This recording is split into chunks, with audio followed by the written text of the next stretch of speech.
Assalamualaikum warahmatullahi wabarakatuh. Mengenal para Rasul Ulul Azmi, PABP SD kelas 5 buku JSIT. Kita awali dengan melafazkan basmalah. Bismillahirrahmanirrahim. Sebelumnya kita sudah mempelajari tentang Nabi dan Rasul, berapa jumlahnya dan berapa jumlah yang wajib kita ketahui, serta sifat-sifatnya. Nah, hari ini kita langsung masuk ke materi Rasul Ulul Azmi. Apa sih itu Rasul Ulul Azmi? Rasul Ulul Azmi artinya Rasul yang paling utama dari segi kesungguhan, tekad, dan kesabarannya dalam mendakwahkan agama serta ketakwaannya kepada Allah Subhanahu wa Ta'ala. Jadi dari beberapa rasul yang ada, ada yang dinamakan Rasul Ulul Azmi. Nah, rasul ini yang paling utama dari segi kesungguhan, tekad, dan kesabarannya dalam mendakwahkan agama. 1. Keutamaan para Rasul Ulul Azmi. Allah Subhanahu wa Ta'ala telah menjadikan sebagian rasul lebih mulia dibanding rasul lainnya. Seperti pada firman Allah yang berbunyi, Bismillahirrahmanirrahim, Rasul-rasul itu kami lebihkan sebagian dari mereka atas sebagian yang lain. Di antara mereka ada yang Allah berkata-kata langsung dengan dia, dan sebagiannya Allah meninggikan beberapa derajat. Quran Surah Al-Baqarah ayat 253. Nah, pada ayat ini sudah dikatakan bahwa Allah melebihkan sebagian dari mereka, sebagian dari Rasul, daripada sebagian yang lainnya. Dan Allah meninggikan sebagian Rasul tersebut beberapa derajat. Jadi sebagian Rasul yang ditinggikan derajatnya beberapa derajat itu, itulah yang disebut dengan Rasul Ulul Azmi. Para Rasul yang digolongkan memiliki keutamaan yang lebih tinggi dibandingkan yang lain, disebut Ulul Azmi. Keutamaan itu diperoleh berkat perjuangan dan kesabaran mereka dalam menghadapi tantangan dari umatnya dalam menyampaikan ajaran agama. Di Rasul Ulul Azmi ini, Rasul yang paling tangguh, yang paling sabar dari Rasul-Rasul yang lainnya. Allah berfirman, Bismillahirrahmanirrahim, bersabarlah kamu seperti kesabaran di antara para Rasul yang mempunyai keteguhan hati atau Ulul Azmi. Quran Surah Al-Ahqaf ayat 35. 2. Nama-nama Rasul Ulul Azmi. Rasul yang digolongkan Ulul Azmi ada 5, yaitu 1. Muhammad, 2. Nuh, 3. Ibrahim, 4. Musa, dan 5. Isa. 5 Rasul inilah yang digolongkan sebagai Rasul Ulul Azmi. Ini telah disebutkan Allah dalam firman-Nya dalam Al-Quran yang berbunyi, Bismillahirrahmanirrahim. Ingatlah ketika kami mengambil perjanjian dari nabi-nabi dan darimu Muhammad, dari Nuh, Ibrahim, Musa, dan Isa putra Maryam.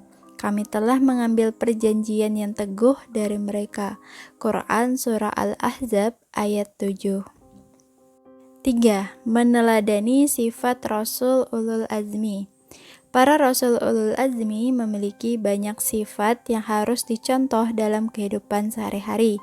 Di antaranya, yang pertama yaitu sabar dalam berjuang. Jadi ada sebuah kisah tentang Nabi Muhammad SAW yang hijrah ke Taif.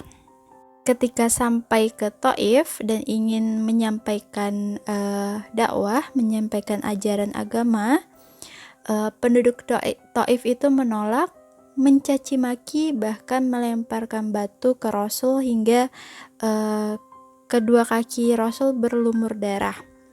Tujuannya untuk mengusir Nabi Muhammad SAW dari Taif. Mereka tidak menerima dakwah yang dibawa oleh Nabi Muhammad. ketika itu ada malaikat gunung atau malaikat Jibal mendatangi Nabi Muhammad SAW untuk menawarkan jasanya itu untuk menyiksa penduduk Taif dengan menghimpitkan mereka oleh 2 gunung. Tapi apakah Nabi Muhammad setuju? Lalu Nabi Muhammad menjawab justru tidak, justru berharap agar Allah mengeluarkan dari tulang rusuk mereka orang-orang yang menyembah Allah dan tidak menyekutukannya. Bukhari 3/3059. Jadi di sini Nabi Muhammad sangat bersabar dalam perjuangannya. Ketika orang lain mencacinya, dia tetap berperilaku baik ya, mendoakan yang baik-baik dan tetap bersabar. Nah, ini salah satu contoh yang dapat kita terapkan dalam kehidupan sehari-hari ya. Jadi kalau ada orang yang mungkin mencaci maki kita, menolak kita, mungkin berlaku jahat kepada kita, maka kita dapat teladani sifat ini dengan kesabarannya yang kuat, dengan sabar dalam berjuang, mungkin dengan membalas kejahatan dengan kebaikan. Sifat teladan yang kedua yaitu tekad yang kuat dan keberanian. Datang dari kisah Nabi Nuh yang diperintahkan Allah untuk membuat kapal yang sangat besar. Nah, ketika itu kaumnya merasa aneh karena di tempat itu tidak ada sungai, apalagi laut. Nah, kaum yang merasa aneh tersebut mengejek Nabi Nuh. Ejekan-ejekan tersebut tidak membuat Nabi Nuh menjadi patah arang, tidak membuat Nabi Nuh jadi berhenti membuat kapal tersebut, jadi patah semangat, tidak. Apalagi meninggalkan perintah Allah ya, meninggalkan perintah Allah untuk membuat kapal tersebut. Jadi walaupun diejek dengan kaumnya, Nabi Nuh tetap membuat kapal tersebut sesuai dengan perintah Allah. Nabi Nuh tetap bersemangat, bahkan menjawab ejekan-ejekan itu dengan ancaman dari Allah. Nah, ini ya, ada firman Allah yang artinya Bismillahirrahmanirrahim. Setiap kali pemimpin kaumnya berjalan melewati Nuh, mereka mengejeknya. Nuh berkata, "Jika kamu mengejek kami, kami akan mengejekmu sebagaimana kamu mengejek kami.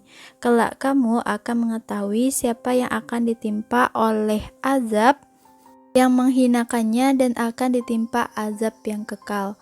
Quran Surah Hud ayat 38-39.